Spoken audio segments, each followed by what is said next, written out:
So now that we've gotten used to some online learning and we've gotten through the entire next unit, I'm going to go back to the last part of the kinetics, which is the Le Chatelier's principle.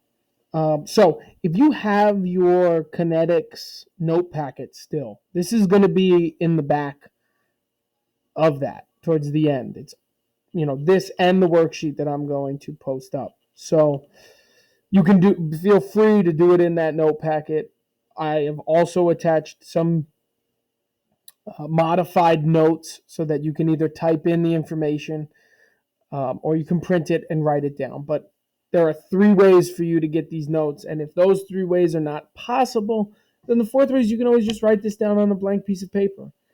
I know some of you will see that as a extra step that's not necessary, but it's really important that you're interacting with these videos so that you're less likely to get distracted and you're more likely to stay on task.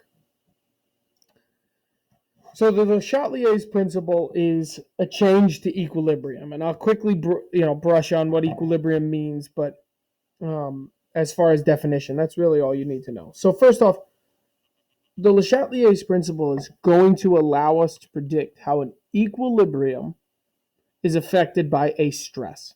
So we're going to take a system that's at equilibrium, and just to remind you, equilibrium is a constant state between reactants and products. And when a system is at equilibrium, there are 2 things happening. Concentrations are constant, meaning whatever percentage I have over here is the same all the time, and whatever percentage I have over here is the same all the time.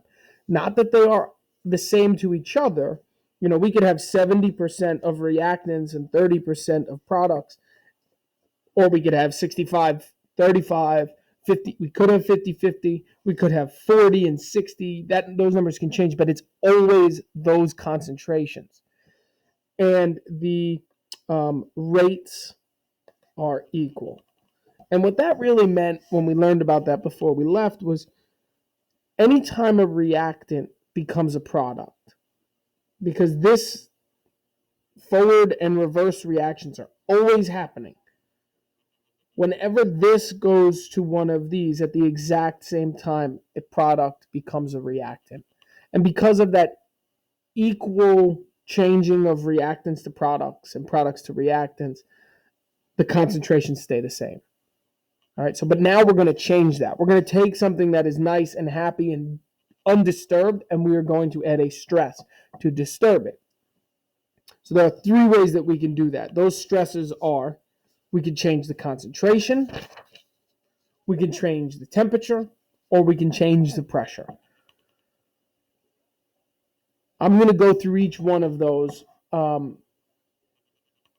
not too deeply, because I'm really going to show you how to work it out in the practice video, but I will give you all the information you need here. So concentration, temperature, and pressure. We're going to change each one separately to start. So the first one that we'll change, because it's, I think, the easiest to understand, is concentration. All right, so here's a system that's at equilibrium with specific things. We have nitrogen, and 3 moles of hydrogen are going to give us 2 moles of ammonia plus energy released. So this is an exothermic reaction. Okay?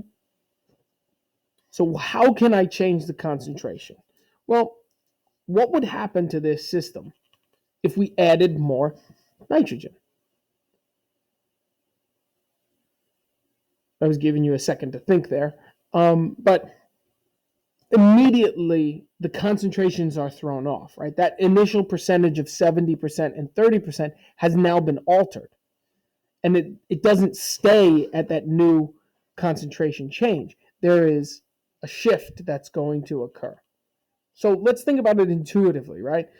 If I add more nitrogen, what's going to happen? Well, there's going to be more reactions between nitrogen and hydrogen. And that's just simple kinetics, right? If I increase any concentration, the reaction rate increases. So by adding more nitrogen, there's going to be more nitrogen colliding with hydrogen. And as a result, that's going to create more of this product. All right, so I'm going to, that's what that kind of walks through. And this is called a right shift, because whatever I did over here made the forward reaction happen more frequently. If I add more reactants, there are going to be more reactant collisions. And when there are more reactant collisions, we produce more products. That's called a shift to the right. All right. Now, the why question is important. All right. So why does this happen? I kind of talked about it. We talked about it in that intuitive part. Why? Well, it's simple. If I have more reactants colliding, I'm going to create more products. And since more products are being created, the right side is favored. It's a shift to the right. And at this point, it's important to note that the forward reaction is greater than the reverse. I feel like I'm saying the same thing over and over, but that's okay. If more reactants are colliding, the forward reaction is going at a much faster rate than the reverse reaction. And so, more products created, shift to the right, more reactants colliding, forward reaction happens faster. And now, this is as a result of this. So this is all the stuff you need to get. And then what happens overall? Well, I'm going to decrease the amount of H2. This is going to go down. And it's going down because I'm using it. I'm using these reactants that are here to create more products. So if I'm using them, I have to be losing them. We have a decrease in concentration of hydrogen. NH3 and the energy produced has to increase. I'm making more of them.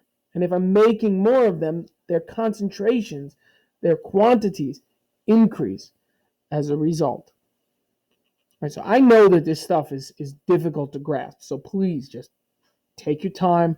We're going to really go through this slowly for the practice part. All right, so let's look at it from the opposite way. All right, here's our formula again. Same formula. I'm not going to change that on you. But instead of adding a reactant or adding a product, what's going to happen if we remove something? So that's how we can change concentration. We can either add stuff or we can remove stuff. And so again, we got to think about it. Think about what would happen, like on a seesaw, right? I can't really do it. I guess I'd have to do it like this, right? Think about a seesaw. You have two kids on either end of the seesaw, right? And they're equal weights. Actually, let's say we got 3 kids on this side and 3 kids on this side. And they're identical weights. That seesaw is going to be perfectly balanced. That's basically what an equilibrium is.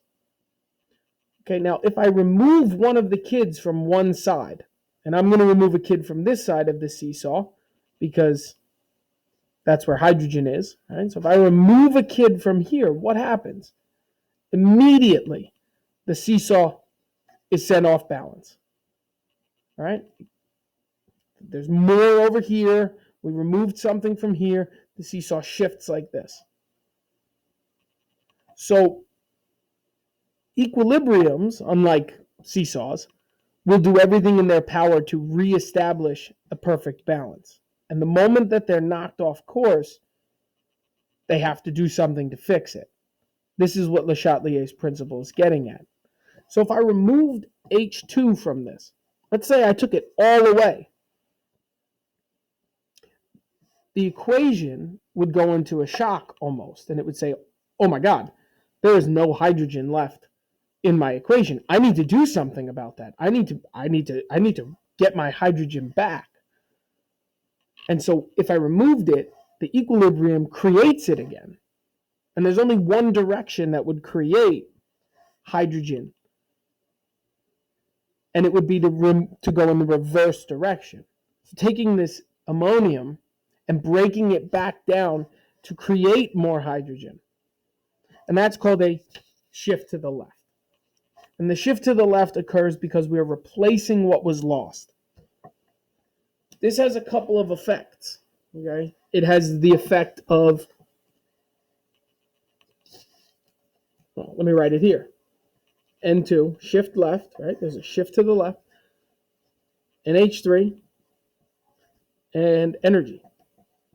And if I'm shifting to the left in this equation, we already know that H2 is being increased because that's the point of shifting this equation to the left.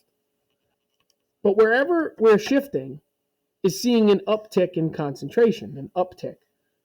So if I'm shifting this way, what do you think happens to the N2? I'm taking the NH3, I'm breaking it down to create more H2. What happens to N2? It increases. Not only am I making the H2 that I lost, but I'm also producing more N2 than I originally had. What happens to NH3? The NH3 is being used to make the H2. It's being used to make the N2. So it must have a decrease in concentration. I'm breaking it down, which means they're going away. And energy in this case would also decrease.